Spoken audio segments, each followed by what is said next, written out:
আমার শাকের কথা বললাম চলে গেল। এরা তো আবার সব বস্তু চেক করি, ভালো ঠিক না। দুষ্ট বিড়ালটা তো সব দুধ খেয়ে রয়েছে, এখন আমি চা কি দিয়ে করবো?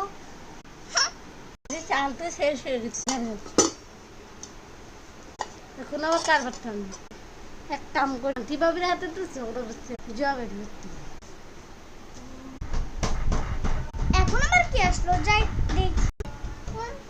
ও তুমি? হ্যাঁ বাবি, কেমন আছে বাবি? মুখখানে দেখে আবার কেমনই থাকবো, থাকা লাগে অমনই আছে। আচ্ছা এখন আবার কিসের জন্য এসে? অল্প চালে চলে। আচ্ছা তুমি কি জীবনে আমাদের কিছু কিনে খাও না? তখন দেখবো ওখান থেকে এখান থেকে নিয়ে এসো। তোমার স্বামী কি, তোমরা কি কিছু কিনে খাও না? পর্যন্ত আমার সাথে গেল। আচ্ছা দাও, এক সেকেন্ড। তুমি আজকে শান্তি বাবার কাছে যাওনি? শান্তি বাবার হাতে ঝগড়া বাঁধছে, কাল যাইনি। কত ঝগড়ি। আমি তো ঝগড়া করি, ওই ঝগড়া।